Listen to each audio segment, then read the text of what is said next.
Saudi ജയിലിൽ കഴിയുന്ന അബ്ദുൾ റഹീമിന്റെ മോചനത്തിനുള്ള 34 കോടി രൂപ സൗദിയിലെ ഇന്ത്യൻ എംബസിക്ക് കൈമാറി. അബ്ദുൾ റഹീം നിയമസഹായ സമിതി ട്രസ്റ്റ് ഭാരവാഹികൾ കേന്ദ്ര വിദേശകാര്യ മന്ത്രാലയത്തിനാണ് പണം കൈമാറിയത്. ജലീൽ കണ്ണമംഗലം ചേരുന്നുണ്ട് കൂടുതൽ വിശദാംശങ്ങളുമായി സൗദി അറേബ്യയിൽ നിന്ന്. ജലീൽ, മലയാളികളെ സംബന്ധിച്ച് ഏറെ സന്തോഷകരമായ ഒരു വാർത്തയാണ്. തുക കൈമാറിയിട്ടുണ്ട്. ഇനി മോചനം എപ്പോഴാണ് എന്നുള്ളതാണ് അറിയേണ്ടത്. ഇനിയുള്ള മറ്റ് നടപടിക്രമങ്ങൾ അതെങ്ങനെയായി? ജയിലിൽ കഴിയുന്ന അബ്ദുൾ റഹീമിന്റെ മോചനവുമായി ബന്ധപ്പെട്ട വളരെ പ്രധാനപ്പെട്ട നീക്കമാണ് ഇന്ന് നടന്നത്.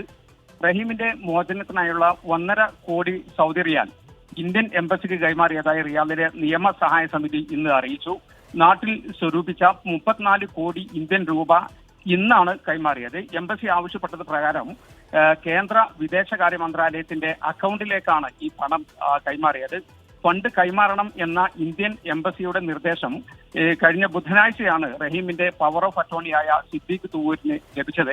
ഈ കൈമാറാനുള്ള നടപടികളൊക്കെ എത്രയും പെട്ടെന്ന് പൂർത്തിയാക്കണം എന്ന ഒരു അഫിഡവിറ്റും റഹീമിന്റെ കുടുംബം ഇന്ന് രാവിലെ എംബസിയിൽ എത്തിച്ചിട്ടുണ്ട്. വൈകാതെ തന്നെ കോടതിയുടെ പേരിലുള്ള സർട്ടിഫൈഡ് ചെക്ക് ഇന്ത്യൻ എംബസി റിയാദിലെ ഗവർണറേറ്റിന് കൈമാറും.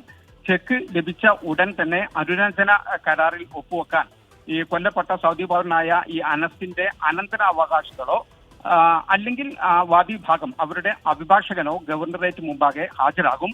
അതേസമയം തന്നെ റഹീമിന്റെ വക്കീലും ഗവർണറേറ്റിൽ എത്തി കരാറിൽ ഒപ്പുവെക്കും. ഇതാണ് നടപടിക്രമം. പിന്നീട് കരാർ ഉൾപ്പെടെയുള്ള രേഖകൾ ഗവർണറേറ്റിൽ നിന്ന് കോടതിക്ക് നൽകും. കോടതിക്ക് ഇത് ലഭിച്ചാൽ കോടതി രേഖകൾ പരിശോധിച്ച് അതിനുശേഷം കോടതിയുടെ നിർദ്ദേശപ്രകാരം തുടർ നീക്കങ്ങൾ നടത്തും എന്നാണ് നിയമസഹായ സമിതി ഇന്ന് അറിയിച്ചിട്ടുള്ളത്. ഏതായാലും വളരെ സന്തോഷകരമായ ഒരു നീക്കമാണ് ഇന്ന് നടന്നത്. ശരി, ജലീൽ കണ്ണമംഗലമാണ് സൗദി അറേബ്യയിൽ നിന്ന് വിശദാംശങ്ങൾ നൽകിയത്.